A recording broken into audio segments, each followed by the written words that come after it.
Shalom, selamat pagi jemaat dikasihi Tuhan. Kembali kita berjumpa dalam renungan pagi. Mari pagi hari ini kembali saya mengajak kita semua untuk merenungkan firman Tuhan. Supaya dengan firman Tuhan hidup kita akan terus dibangun. Dan kita pun akan semakin bertumbuh, diteguhkan dan dikuatkan dalam iman dan pengharapan. Sebab firman Tuhan adalah kebenaran.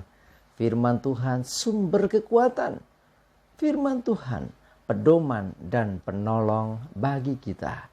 Bahkan firman Tuhan jugalah yang akan senantiasa menuntun kita dan menerangi setiap langkah hidup kita.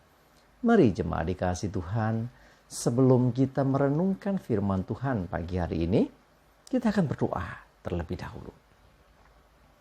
Bapa di surga, kembali pagi hari ini kami datang ke hadirat-Mu. Kami sungguh-sungguh mengucap syukur ya Tuhan atas segala kebaikan Tuhan, atas begitu besar kasih setia-Mu ya Tuhan. Begitu besar rahmat dan anugerah-Mu, berkat dan kemurahan-Mu, perlindungan-Mu, penyertaan, pertolongan-Mu, dan juga bahkan pemeliharaan Tuhan atas seluruh hidup kami. Terima kasih ya Tuhan. Dan pagi hari ini kembali kami mau merenungkan firman-Mu. Mari Tuhan, Engkau yang singkapkan dan nyatakan kebenaran firman-Mu. Dan Roh Kudus, urapilah kami ya Tuhan. Sehingga kami bisa menangkap, mengerti, dan juga melakukan firman Tuhan di dalam hidup kami. Terima kasih ya Tuhan. Di dalam nama Tuhan Yesus, kami bersyukur dan berdoa. Amin. Mari jemaat dikasihi Tuhan, kita sama-sama buka Alkitab kita. Renungan pagi hari ini saya ambilkan dari Yakobus 1 ayat 26. Saya bacakan. Jikalau ada seorang menganggap dirinya beribadah, tetapi tidak mengekang lidahnya, ia menipu dirinya sendiri. Maka sia-sialah ibadahnya. Coba dikasih Tuhan, seseorang yang beribadah. Ya, kalau dalam ayat ini dikatakan menganggap dirinya beribadah. Kita merasa sudah beribadah.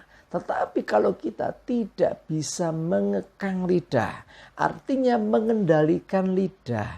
Dengan kata lain menjaga tutur kata kita. Menjaga setiap ucapan kita. Kalau kita tidak bisa menguasai lidah kita, artinya seringkali perkataan kita sembrono, perkataan kita seringkali bukannya menguatkan tapi justru mungkin boleh dikatakan melemahkan orang lain. Perkataan kita melukai orang lain, perkataan kita kata-kata yang tidak membawa kebaikan, mungkin justru kata-kata makian, itu masih lancar keluar dari mulut kita. Dikatakan ia menipu dirinya sendiri. Kenapa? Karena ketika kita beribadah, kita akan memuji Tuhan. Dengan lidah kita, kita mengagungkan nama Tuhan. Dengan lidah kita, kita menyembah Tuhan. Kita menaikkan pujian, korban syukur kepada Tuhan. Tetapi kalau setelah itu, ya, kita tidak bisa mengendalikan ucapan kita. Dari kata bersyukur, kemudian keluar kata menggerutu, bersungut-sungut. Kata-kata ya istilahnya yang membuat orang dengar saja nggak enak, ya. Jadi kalau perkataan kita atau lidah kita itu tidak bisa dikontrol, sehingga akhirnya kita memperkatakan hal-hal yang negatif, hal-hal yang buruk, hal-hal yang tidak benar, maka ibadah kita jadi sia-sia. Ya, jadi tidak bisa satu sisi kita memuji Tuhan, mengungkapkan hal yang baik tentang Tuhan. Tetapi di sisi yang lain, kita maki-maki orang. Kita marah-marah dengan perkataan-perkataan yang bisa membuat orang itu justru bukannya dibangun, tapi orang jadi lemah imannya. Orang yang dimakikan, orang jadi kecewa. Orang jadi sakit hati dengan perkataan kita. Maka ibadah kita gunanya apa? Cuma dikasih Tuhan. Tuhan ingin supaya setiap kita menguasai lidah, menguasai setiap perkataan kita. Ya, hati-hati dengan tutur kata kita. Ya, sebab kalau tidak demikian maka sia-sia ibadah orang itu. Ya, ibadahnya sungguh-sungguh, ya datangnya tidak terlambat, ya dia memuji Tuhan dengan semangat. Tetapi begitu keluar, ya ketemu dengan orang yang keluar dari mulutnya berubah. Ya, tadinya memuji-muji Tuhan, sekarang maki-maki orang. Yang tadinya kita menyembah Tuhan, merendahkan diri di hadapan Tuhan, ya minta ampun kepada Tuhan. Habis itu di luar kita marahin orang. Orang coba bilang misuh-misuh. Ya, kata-kata kotor keluar dari mulut kita. Maka ibadah-ibadah yang kita lakukan itu menjadi sia-sia atau tidak berguna. Mari jemaat dikasih Tuhan, saya mengajak kita semua. Hati-hati dengan ucapan kita. Ada yang mengatakan mulut kamu, harimau kamu.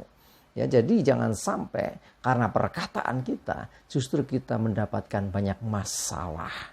Ya, jadi dalam hal ibadah kepada Tuhan pun demikian. Ya, jadi ketika datang kepada Tuhan memuji Tuhan, kita selalu merendahkan diri, kita nyanyikan pujian pengagungan kepada Tuhan, bermazmur bagi Tuhan. Maka setelah kita di luar itu pun haruslah demikian. Kata-kata kita hendaklah kata-kata yang membangun, yang meneduhkan, yang menyejukkan. Kata-kata kita kata-kata yang menyenangkan orang, sehingga ketika orang mendengar ucapan kita dia merasa damai. Ya, biarlah kata-kata kita bisa memotivasi orang yang lemah jadi kuat kembali, orang yang putus asa punya harapan kembali. Nah, mari jemaat dikasih Tuhan. Ya, pastikan bahwa ucapan bibir kita saat kita menyembah Tuhan dan saat kita di luar, ya, atau setelah beribadah tetaplah senada. Artinya apa? Kalau di dalam ibadah kita mengatakan hal yang baik, keluar pun mulut kita selalu berkata yang baik. Sebab apa yang keluar dari mulut kita itu meluap dari hati kita. Ya, kalau kata-kata kita, kata-kata yang kotor, kata-kata yang melemahkan, kata-kata tidak membangun, ya itulah isi hati kita. Bagaimana kita berkata engkau Tuhan yang baik? Bagaimana kita bisa memuji-muji Tuhan kalau hati kita isinya hal-hal yang tidak baik? Mari jemaat dikasih Tuhan, jaga hati, ya. Akhirnya sampai di situ kan, jaga hati kita supaya apa yang keluar dari mulut kita itu hal yang baik seperti isi hati kita. Nah, termasuk dalam kita memuji Tuhan itu tulus dari hati kita, bukan hanya di bibir saja. Mari jemaat dikasih Tuhan, jaga bibirmu, jaga ucapanmu, jaga hatimu, dan mari beribadahlah dengan sungguh. Amin, kita berdoa. Tuhan, terima kasih, kami bersyukur kembali mengingatkan untuk kami berhati-hati dengan bibir kami, dengan ucapan kami. Sebab ibadah kami akan menjadi sia-sia ketika kami tidak bisa mengekang lidah kami. Ketika kami beribadah, kami memuji-muji Engkau, menyembah Engkau.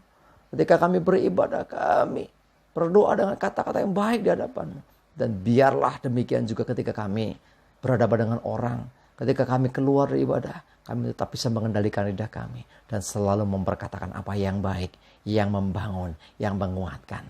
Terima kasih Tuhan. Mohon pimpinan penyertaan-Mu atas seluruh hidup kami hari ini. Jauhkan celaka dan mara bahaya. Dan biarlah damai, sejahtera, dan berkat Tuhan menyertai kami semua. Dalam nama Tuhan Yesus kami bersyukur dan berdoa. Amin. Mari jemaat dikasih Tuhan, semangat terus, maju terus dalam iman dan pengharapan. Selamat beribadah. Tuhan Yesus memberkati kita semua. Amin.